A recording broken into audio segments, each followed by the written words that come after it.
Welcome to Women, Men, and Relationships. I'm JJ Flazanes. And I'm Doug Sandler. Yes, we are feeling a little bit giddy today. You know why?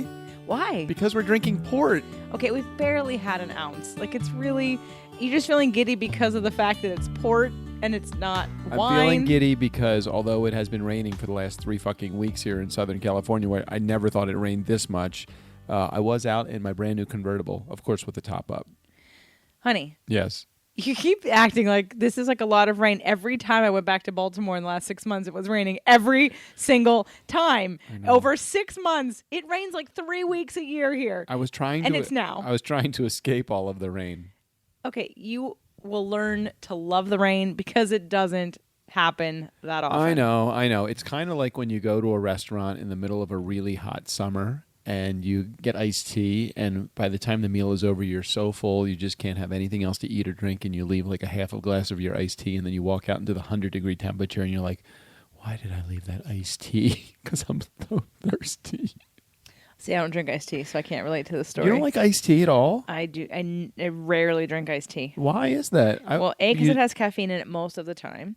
And B, I just would, like, it doesn't quench my thirst. I want water. Oh, I love iced tea. And iced tea it's a diuretic, so it makes you go to the bathroom more, and you actually don't retain any of the water, so it doesn't really do what you think it does. Unless it's herbal tea. But anyway, we are not here to talk to you about tea today.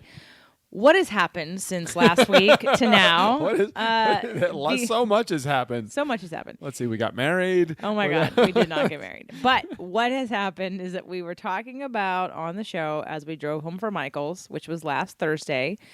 And then on Friday, I released a show that Doug and Michael and I did after my event. I want to take another conversation into post-event learnings, because you said to me 3 or 4 times since the event has been over, there's something that you've learned so well that you want to acknowledge it several times a day, which is great because I agree with you and I'm so proud and happy and for both of us that you have learned this. But we also right before Wait, are you going to say what that is? Because you got to give me a clue. We're going to go into it, but I'm just setting up the show. Okay. After we talk about that. Okay. We're going to go into the fact that... Oh my gosh, this cat is so crazy. So Sugar is now a toddler. Wow. And she is jumping everywhere, climbing on everything. She's digging her claws into my feet. Holy shit, Sugar.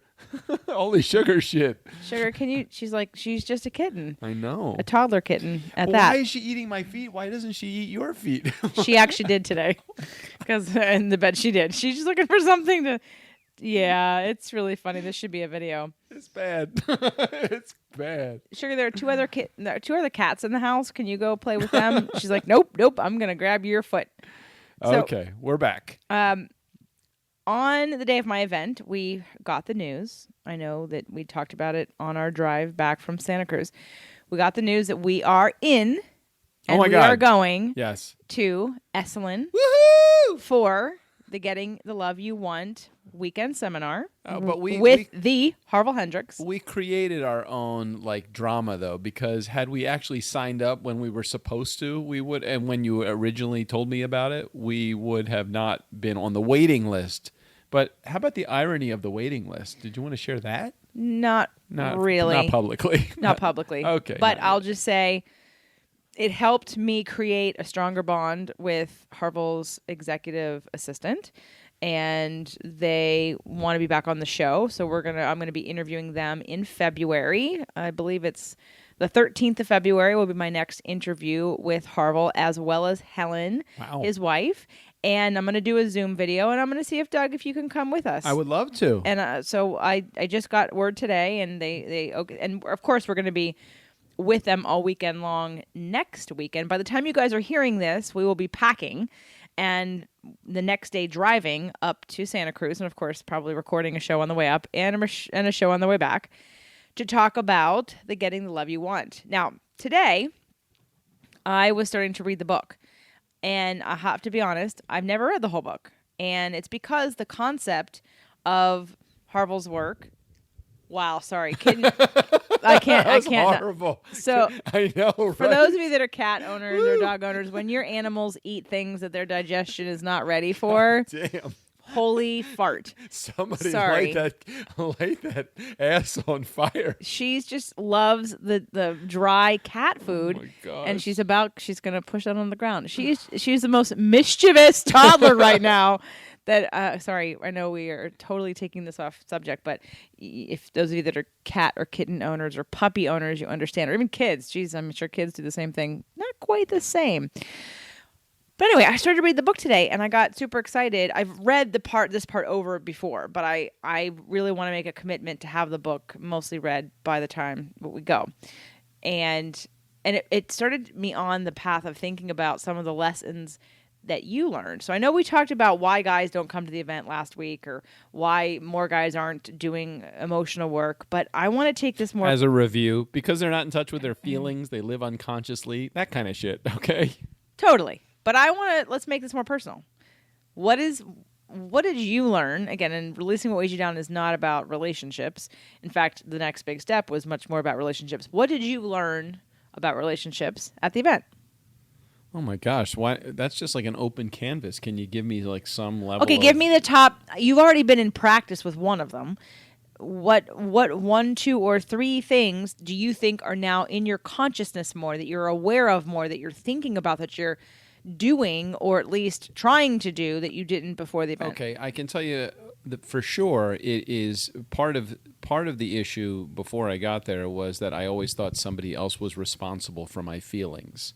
And going to the event and living with you and learning the lessons that I've learned through Imago therapy and through books like this, even just the couple of pages that I had a chance to read today, it is amazing how I used to blame my mood, my attitude, my behavior on somebody else. I mean, if a bad situation would happen, I would find the closest person that was to me and figure out a way how to make it their fault. And what's so amazing about that is if you just give yourself a moment, just stop, think about what you're doing, think about with a positive spin that you can place on. I can't remember the examples that we went through in the last couple of days where I just said, do you remember it? You probably do. Of course I do. So, yeah, you were overwhelmed. Yeah. Because you hadn't worked in a couple days, and you had went to Vegas on Monday, you got your car on Tuesday, you were at the event all weekend, we were up, you were busy, and you were overwhelmed, and you were very proud of yourself because you wanted to blame me for your overwhelm, but you decided to recognize it had nothing to do with me, all of your feelings. So you said to me, I'm choosing to love you. And I was thinking, okay. And you said, I'm choosing to love you and recognize that you have nothing to do with my feelings of overwhelm right now. And so I'm not going to be mad at you, even though I want to punch you. And I'm exactly going to just choose to love you. It was so funny. I tried to make it a little bit humorous, at least in my own head. I'm like, yeah, I just want to punch her right now. And you had done nothing. You'd done nothing at all other than just be in my presence. And I love you. And why the hell would I want to punch you? That's like the stupidest thing in the world. But there was such an amazing amount of overwhelm, and I had nobody to blame it on. Nobody to blame it on. And that was like the stupidest thought process in my old life. I would have, again, whether it was my ex-wife, a relative, my kids, anybody that was around me, I would have figured out a way how to mentally maneuver them into the world right into my path and be completely justified why I could blame them for my overwhelm. And that would be the stupidest thing because it's hurting both of you now.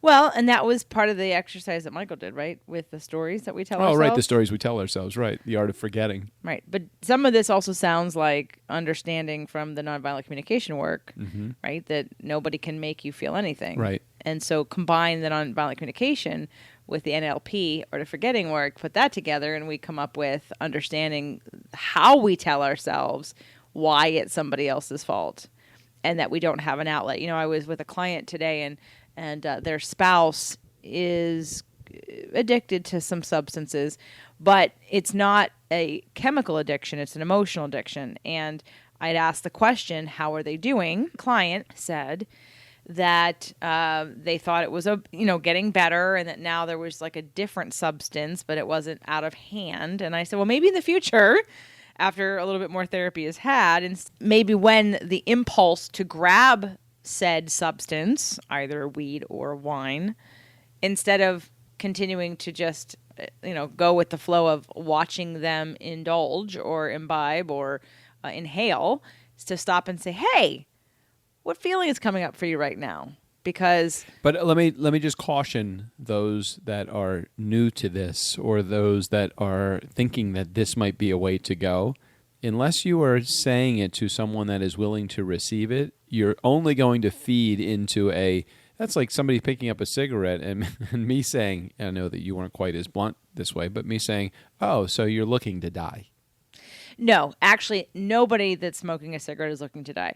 Everyone that's smoking a cigarette is looking to repress their feelings. Okay, so am I supposed to say to somebody that's picking up a cigarette, what feelings are you repressing? Yes. Okay, but if No, you're I not... mean, no, they're not gonna respond to that. Right, But the reality of it is, I'm feeling uncomfortable, and But unless you're dealing with somebody that is willing to receive that message, it's a message that is falling upon deaf ears. So what I would say is, instead of doing that, what's the story you tell yourself? If you're the spouse, well, listen, you lived with a spouse that was a smoker. I mean, right? Well, for a very short period of time when we were together. But and what I did was I read, for those of you that smoke and now hate us for, and it's fine. I really get triggered by smoking, and here's why. It took me a long time to figure out in a nonviolent communication way, why do I get so angry when people smoke? Because it's, you're doing it to yourself, and I don't have to be involved. But it's because you're putting cancer in my air, and you're not asking me if I'm okay with that. So all of a sudden I feel sort of victimized by your choices that I don't appreciate, because I have to breathe in that air you're exhaling. So I get quite triggered and often want to punch somebody. But here's where the smoking conversation of how to quit. Alan Carr wrote a book called The Easy Way to Stop Smoking, and I read it while my spouse was reading it to quit smoking. And it was actually a pretty good book. And what I realized, I laughed actually. It's a good book. Alan Carr had tried everything. He had done hypnosis, he had done the patch, he had done all kinds of stuff. And anyway, he walks you through, and he actually tells you to keep smoking while you're reading the book. And I just needed to know what it said. So I bought 2 copies, one for each of us, so that I could read it too. And again, what smokers think is that it calms them down. They don't understand that the nicotine is out of your system in, I think, 48 to 72 hours. So what that means is you are no longer chemically addicted after 72 hours. You are now, this is all emotional. But they think that when they have it, it makes them feel calm. Yet, who are the people who are trying to get outside or can't be locked in a room for more than an hour because they're trying to, smoke their cigarette? And it's smokers. But anyway, he goes through the psychology of what smokers think. And so, what you're asking, do they think they're killing themselves? I mean, some of them understand that, and I think on some level, all of them understand that. But that is absolutely not why they're doing it. It's because they're trying not to feel, and they think it calms them down, and they maybe don't make the connection that they're repressing their emotions. Because again, who the fuck teaches anybody how to deal with or express emotions? I see things from a very scientific point of view, even though I am woo as fuck. And I'm swearing a lot today. Wow, and you really are. Well, it's kind of hot. Thanks, honey. Because I see emotion like energy, like a cloud, or it's just energy, and energy has some kind of presence or form. I mean, if you think of air, I mean, you can't see air, but it's powerful. Yeah.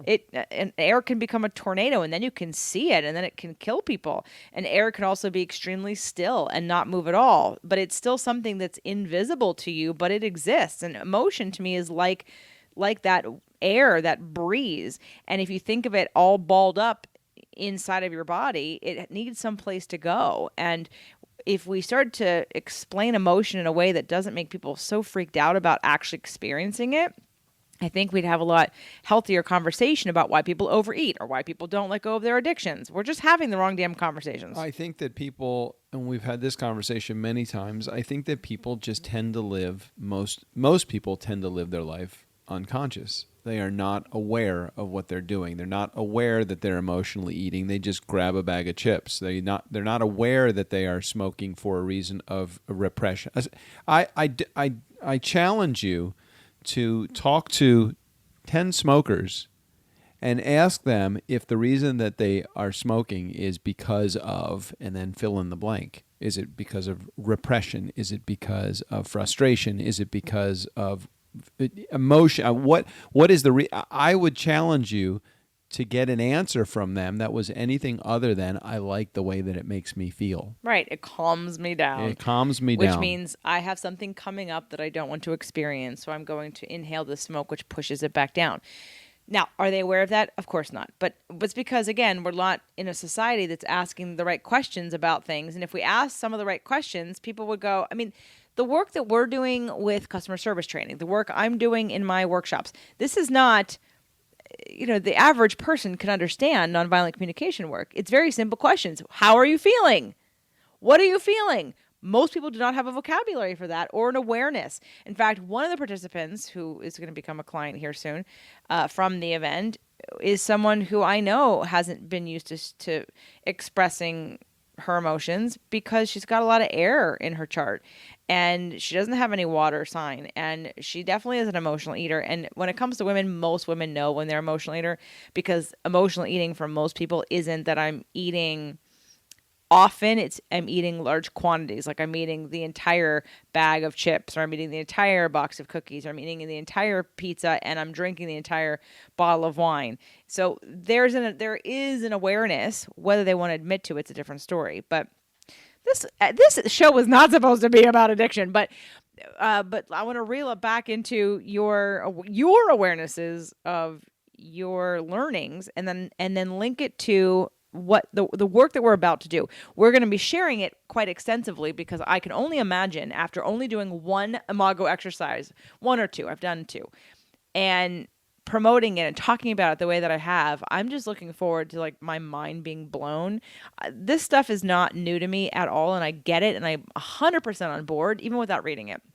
But after interviewing Harville for that 90 minutes 90 minutes I interviewed him, and again, just sort of being in the work and getting the depth of it, I know there's going to be a lot to share, and I can't wait for you and I to both talk about that, because we're going to be at different levels of learning about some of this. Yeah, that's the part I'm looking forward to the most, is really just getting to that next level. I can see from what you have taught me, and I can see from the books, the book that I have read, and I can see from a lot of the work that we've done in the couple of retreats that we've done together through your program, Releasing What Weighs You Down in the Next Big Step. I can see a lot of that stuff. Now it's going to be interesting to take a deeper dive, and with you, instead of being an organizer, you being a participant. That's really where I'm so excited about this.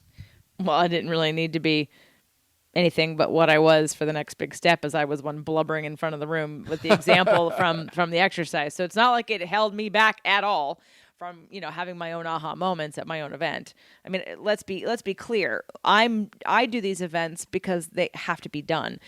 For me, for you, the community, because when do you ever give yourself the time and space to actually really deeply process something and let it go and really see it from a different vantage point? Again, you've heard me talk about this. If you go to therapy, that's great, but how long does it take sometimes in therapy, once a week for an hour or 50 minutes, to like really get into something? And sometimes people get really discouraged because they feel like they're going for so long and they're not really making that much progress. At an hour at a time, it's really challenging. As a guy that's come from therapy on a couple of different occasions, you get more in a weekend than you do for months of therapy. Just from a quantity of time, and then the momentum that you build up, that's what it is. And the sense of community, which was probably the number one thing I heard over and over and over again, is that sense of community allows you to feel like you're in a safe space to be able to share your feelings. And when you can do that and you're like-minded with others that are in the community with you, there is a lot of healing that goes on in that kind of environment. Oh, yeah. I think it's the momentum piece is the biggest one, the community momentum. And I think that's why I'm even more excited about who we're going to meet during the weekend. We're still at a new stage of this relationship. I see some of the patterns that I have had in the past. I see them land differently on you. I see how we work with them differently.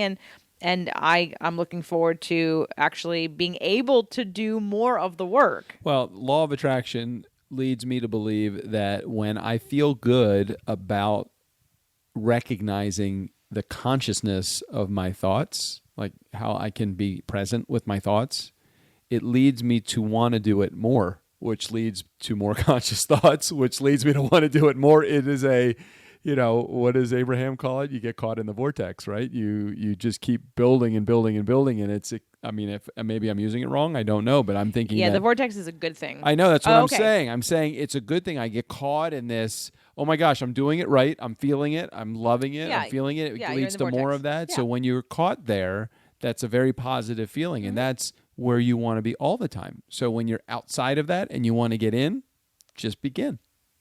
Yeah, no, that's true. And we're going to, you've heard one CD. There's a CD that has, in my mind, it's like, for any of you that listen to Abraham Hicks, it was San Francisco, August 9th or 10th, 2008. So if you have that CD, it's a woman talking about building her house in Danville. There's this funny guy on there talking about his relationship. It's probably one of the best recordings that I think is a good intro for people who are just learning about law of attraction. And I wanted to play it on our drive up or back from Santa Cruz, but it wasn't in my Case Logic case with all my CDs. Is that still a thing? Yep, it is. Well, my Mustang does not have a CD player. We will be driving my Lexus. That is true. Up and back. It's a little too far to drive, I think. Yeah. But I'm going to find that CD because it'll come up in my mastermind program. A couple of different people have said things that really resonate, exact things that were said on that CD. And so as we dive hopefully deeper into this stuff, you'll be more open to, not that you're not open to, but I'd love to share more of the Abraham stuff with you because it does play a direct role with being open to learning anything. If you had to pinpoint one goal for the weekend or one intention going into the weekend, what would it be? One. Okay, I'll take as many as you want to give. I have several. Okay, because we haven't done this, so this is not that we haven't done this the retreat, but we haven't done any intention setting. I mean, at least we haven't done it together. Right, not for this retreat. This retreat. I mean, is that something you want to wait until we get into the car to talk about? No, we can do it now. Okay, I mean, just some of them. Well, here, quite honestly and candidly, here are all the things I want to do. Number one, I want to be in the workshop with you doing the work and doing more of what I've already done. And I want to take it to the next level. I don't know what that means for me because even just doing the creating your Imago exercise, I felt was such a game changer. Obviously, I had to do it the next big step, and I talk about it constantly because it provided such an awareness for me about my relationship and about my own patterns and healings and things that I didn't even realize about myself. And again, the amount of work I've been doing on myself, that if you can show me the mirror of something that I've never caught on to, I mean, I changed my behavior instantly when I got that. When I saw the list of when I didn't get what I wanted and how I acted or behaved, and I saw it happen 2 or 3 times, I was like, oh my God, that's what I'm doing. And it doesn't work. And I stopped it instantly. So that, again, life-changing moment in that exercise. So I don't want to go beyond that for just a second if you're okay with sharing what that is, because I think there are many people probably in the community that are like, well, what did she do and how did she stop it? Part of the creating your Imago exercise is to go back and you're looking at positive and negative experiences with your parents, positive, negative feelings, and then you go through a list of, we take each one of those and you go through what were you seeking and how did you act when you didn't get it? And you're thinking of very specific examples in your childhood with your parents or whoever raised you. And I saw that when I didn't get what I wanted, how I reacted was I would educate and I'd probably yell at them. Mm-hmm. Yelling was first and then educating them was second. But I saw that I did it a lot. And then I also recognized very clearly that I was doing it in my relationship.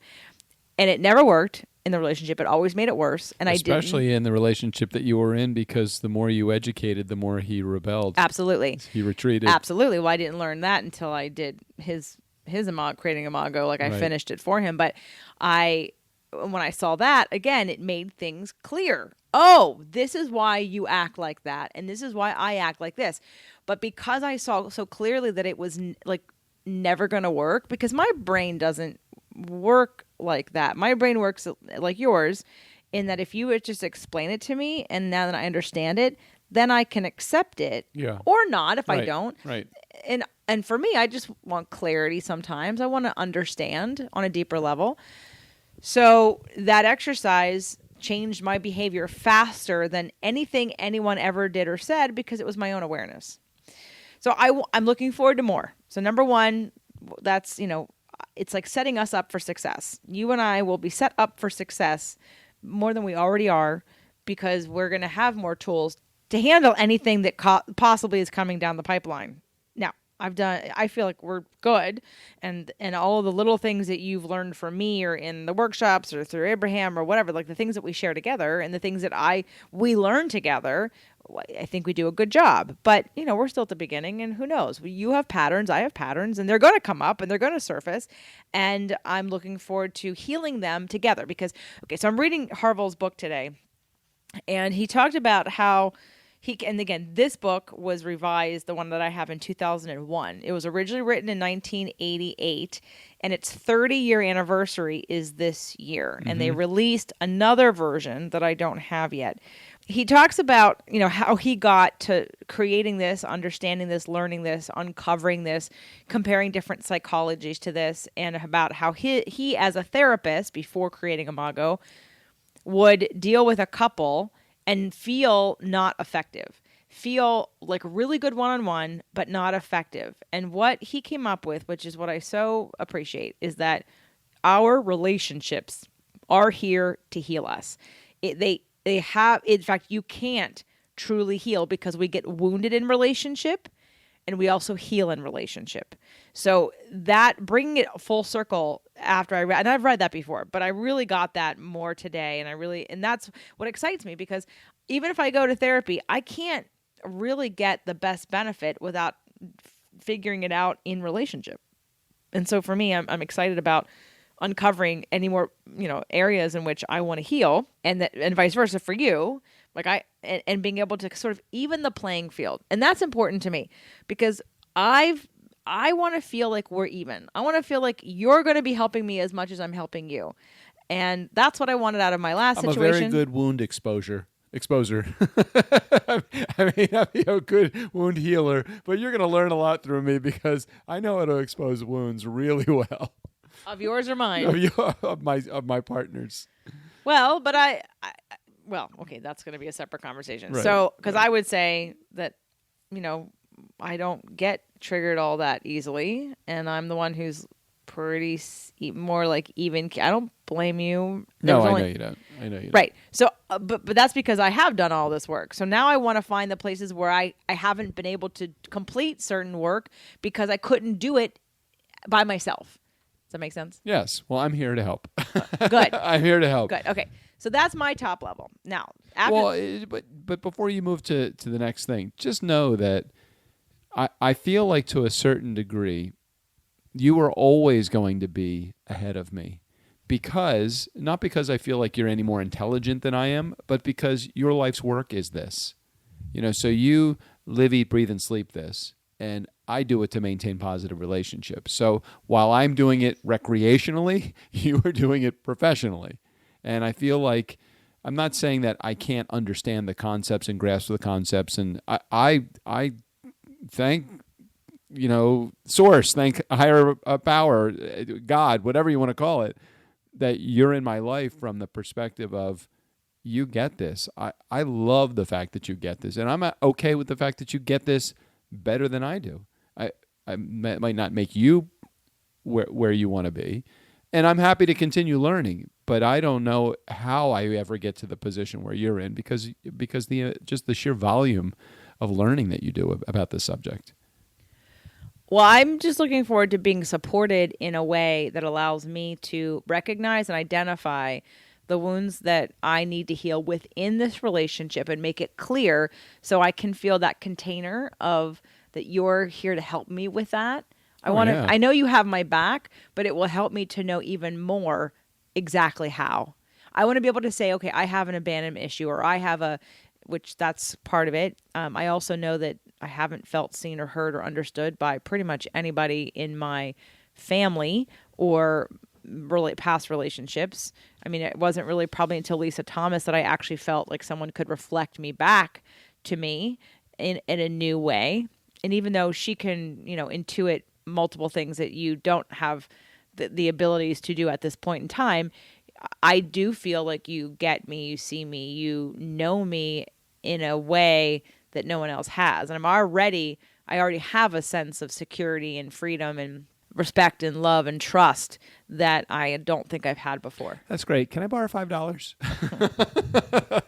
Sure, honey, you can borrow $5. What else I'm looking forward to is I've never been to Esalen, and that in itself is super exciting. Also, I quite selfishly, which is fine because we all act from self, but I want to teach at Esalen. And I've had a proposal in a Word document unfinished for about 12 years sitting in my drafts it's not what I want to teach now, but I've been waiting to submit a proposal. So I would like Harville to introduce me to whomever that person is who approves courses. And I want to network a little bit with who is there so that I can get Releasing What Weighs You Down approved at Esalen. So that is another goal that I have. And then, of course, I want to meet Harville. He's already been on the show, and he and Helen will be back on the show by the time I publish it, probably the end of February. And I want to have a better relationship with them. I want to get to know. He was a fan of mine by the end of my show. He liked some things on Facebook today of mine that were unrelated to anything else. Yep. We've done messenger with each other, which, for those of you that are a fan of mine, I'm like a super fan of his. And I just want to, I want to meet the man. I want to work with the man. I want to learn from him. I want to take his teachings and I want to incorporate them in mine. And the other thing is I would like you and we've talked about this, to hold some couples retreats. I'd like to take this work and take it and integrate it into how I do retreats, just adding the element of more Imago and really finding the right container for couples who are struggling, who want to renew their love for each other, really want to dive in deep quickly and not just try to find an Imago therapist, which is great. And I would recommend everyone do that.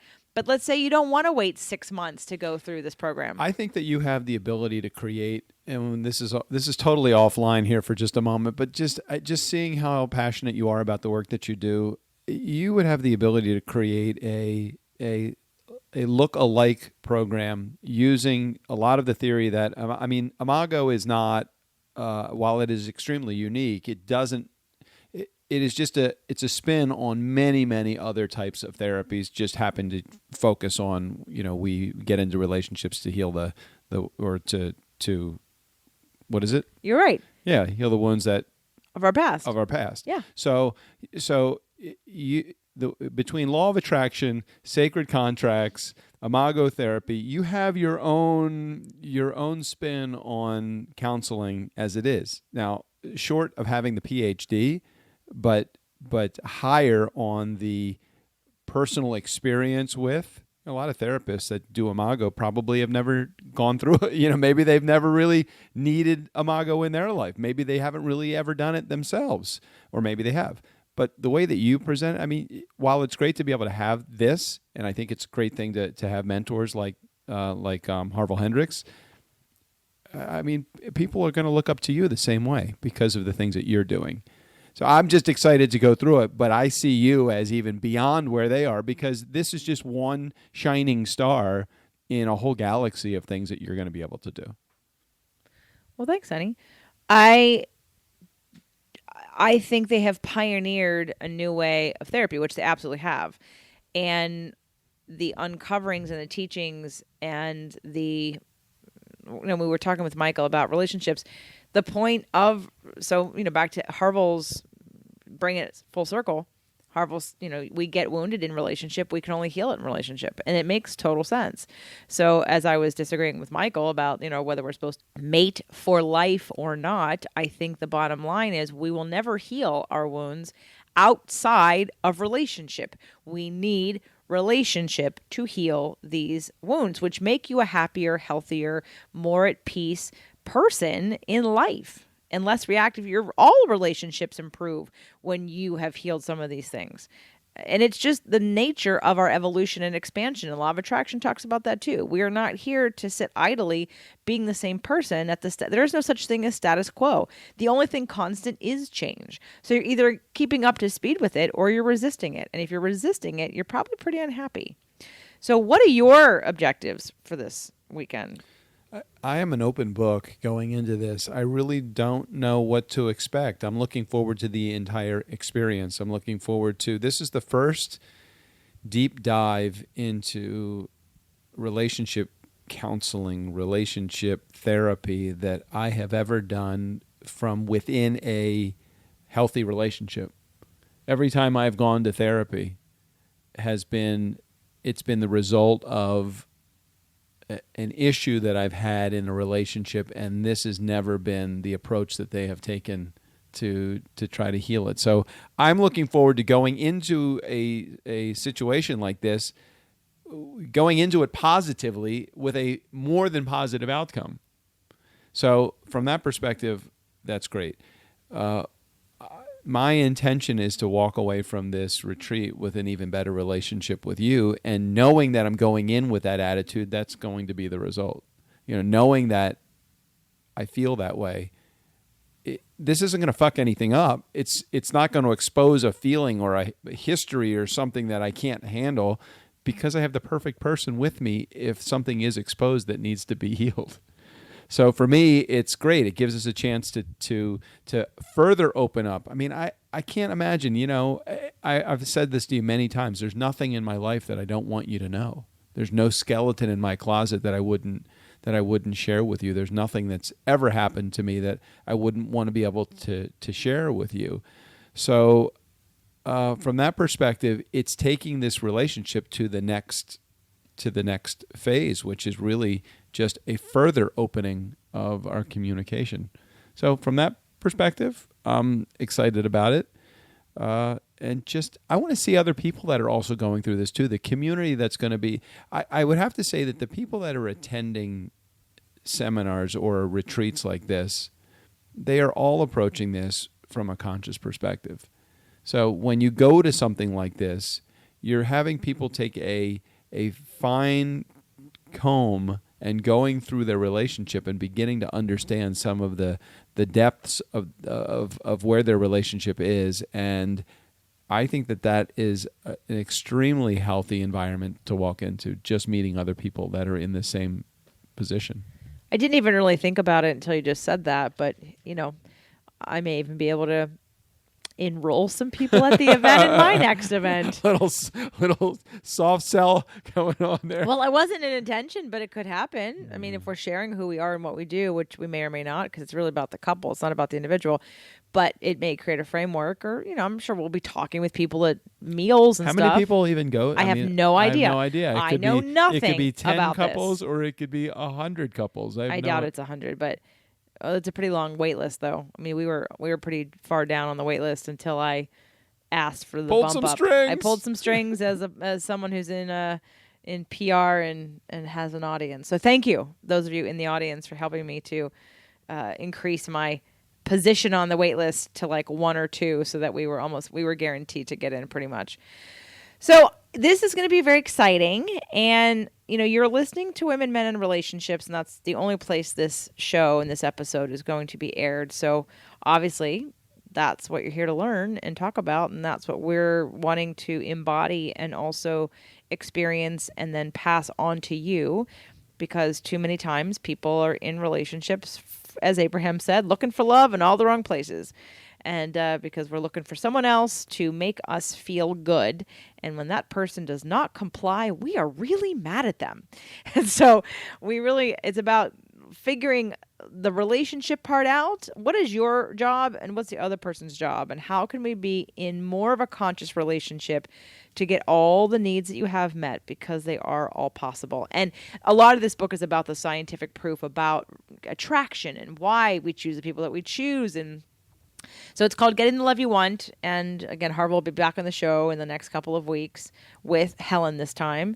Looking forward to that. We're going to do a Zoom video as well as extract the audio for this podcast. And I would invite you to come over to judgeoflazanes.tv and also watch the videos. I haven't put up the first one yet, but I will before we leave. And then I'll put that one up probably around March. So when in doubt, circle it up. I heard you talking about it on The Nice Guys today. Did I?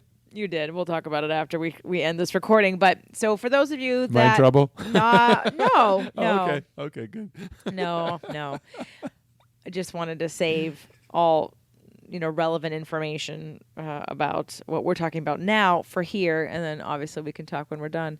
So for those of you that don't know, my next event is called a Manifestation Boot Camp. And if you've watched or listened to me for any length of time, you probably know that I'm really, really good at manifesting relationships and good things in relationship and using a relationship, no matter what the status of that relationship is, as the grounds for growth and the grounds for healing yourself as best you can outside of a relationship or without help. Let's just say that. So definitely check out jjflazanes.com/bootcamp. It's in October. Would love to see you. It's a little different than the other ones that I've done. You don't have to come with a partner, but would love to see you at the Manifestation Bootcamp. Hey, baby, when are we going to do that first couples retreat? That's going to be exciting. Well, we'll see what happens at this one, and we'll see how confident I am. I mean, it could be this year. I already know I could take work. It's really about where we are, because I want you. We. I see. You're looking for a co-presenter. Of course. Right. I get. No. It just clicked in. It just clicked in. Right. I can't. I get it. You're already. Michael talks about how, when with your authority, you don't have to be a relationship expert. You should have to be several steps ahead of somebody else. Right. And right. I have enough information to guide most people, but I want us to be closer proximity here with some of the learnings and the growth that you feel you could impart on another man if they're looking to you instead of me to get information. Gotcha. Yeah. Okay. 2037, we will be having our first retreat. Look for it in a podcast. What do you call those things? The things with that where you what is it called?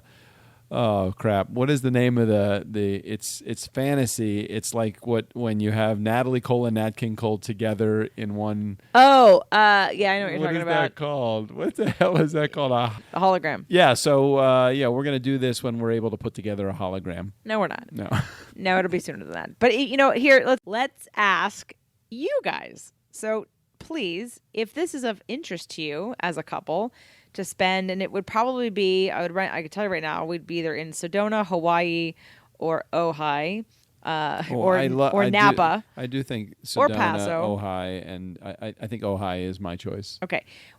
The houses that I could rent probably only hold at most like 5 or 6 couples. So we're talking about a pretty small, unless we go to the Ojai Valley Inn and Spa, which in that case, it's going to be a major investment. And I think I might be able to take 6 or 7 couples then. So think about it. If it's something, so we're talking a couple $1,000s a person range, just put it out there. And it's going to be at least 4 days or 5 days. And food would be included and everything else would be included, except obviously getting here.